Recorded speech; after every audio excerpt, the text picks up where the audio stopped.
Good morning. જણાવો કયા કયા સ્ટોક્સ આજે ખાસ ફોકસમાં દિવસ એક્સપાયરીનો છે અને બહુ જ ક્રુશિયલ આજનો દિવસ રહેવાનો છે. જી યસ, ગુડ મોર્નિંગ. આજના સ્ટોકની સૌપ્રથમ હું શરૂઆત કરવા માંગીશ તો મેનકાઇન્ડ ફાર્માથી. મેનકાઇન્ડ ફાર્મામાં સમાચાર છે કે સીસીઆઈ તરફથી ભારત સિરમના અધિગ્રહણને તેઓ અહીંયાથી મંજૂરી આપી દીધી છે અને જુલાઈ 2024માં શેર પરચેસ એગ્રીમેન્ટ આજે કરવામાં આવ્યું હતું એના માટે, અને કંપનીએ ભારત સિરમ એન્ડ વેક્સિનમાં 100% હિસ્સો અહીંયાથી તેઓ ખરીદ્યો હતો. એટલે આ એક અપડેટ આવી છે મેનકાઇન્ડ ફાર્મા માટે. નેક્સ્ટ ઝાયડસ લાઈફ, તો યુએસએફડીએ દ્વારા અહીંયાથી તેમને જે દવા છે તેના માટે 40 અને 80 mgના ઉત્પાદનને એક શરતી મંજૂરી અહીંયાથી તેમને આપવામાં આવી છે અને આ જે દવાનો ઉપયોગ સ્પેસિફિક જે પ્રોસ્ટેટ કેન્સર છે એના માટે અહીંયાથી કરવામાં આવે છે. એટલે ઝાયડસ લાઈફ અને મેનકાઇન્ડ ફાર્મા આ બંને ફાર્મા કંપની છે કે જેની ઉપર આજે ફોકસ રહેશે.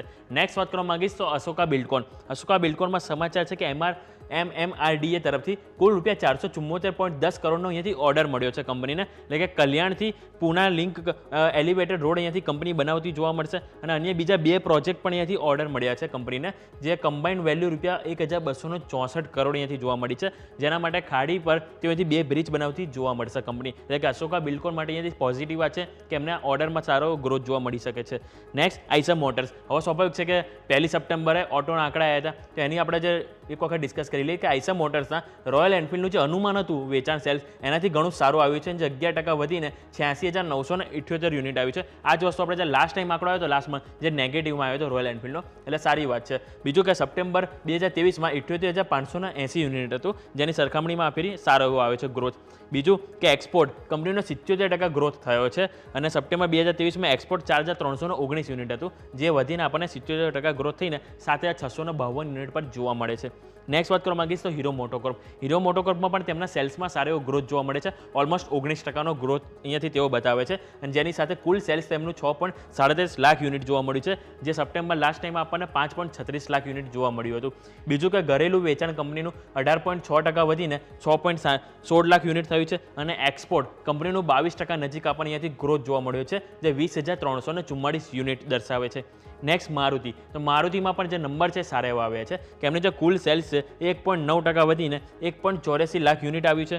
એમનું જે સ્થાનિક વેચાણ એમાં થોડીક નિરાશા જોવા મળી છે કે જેમાં 1.15%નું અહીંયાથી આપણને ડિક્લાઇન જોવા મળ્યું છે. 1.57 લાખ યુનિટ તેઓ અહીંયાથી સેલ કર્યા છે. અને બીજું કે સ્થાનિક કાર વેચાણની વાત કરું તો એમાં આપણને 3.9%નો ઘટાડો જોવા મળ્યો છે અને એક્સપોર્ટ સારું એવું જોવા મળ્યું છે કે જેમાં 23%નો આપણને ગ્રોથ જોવા મળ્યો છે અને 27,728 યુનિટ પર જોવા મળ્યું છે.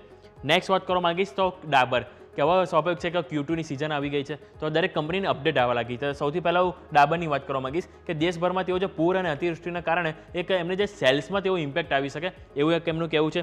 બીજું કે બેવરેજીસના સેલ્સમાં પણ એક મોટી અસર અહીંયાથી તેઓ એક અનુભવ કરી રહ્યા છે.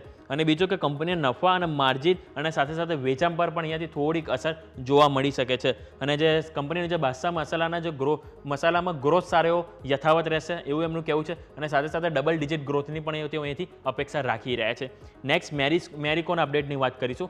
મેરિકોમાં અપડેટ છે કે Q2માં એમની માંગ છે યથાવત રહેશે, સ્થિર.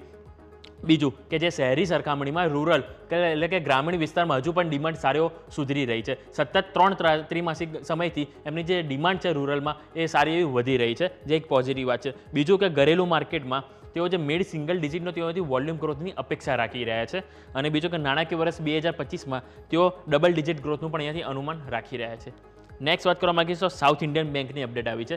સાઉથ ઇન્ડિયન બેંકની અપડેટ કહી રહ્યું છે કે એમની જે ગ્રોસ એડવાન્સીસ હોય તે આપણને ₹74,947 કરોડ હતા, તેનાથી 13% તેઓ વધારે એક્સપેક્ટેશન રાખી રહ્યા છે અને 84,741 કરોડ તેઓ જોઈ રહ્યા છે.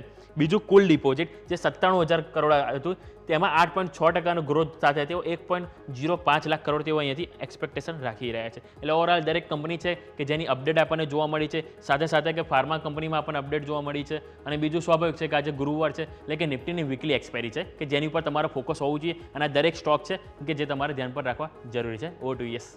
ઓકે, તો એક્શન ભરપૂર આ બધા જ કાઉન્ટર્સમાં આજે જોવા મળશે, નજર રાખીશું. યોમિક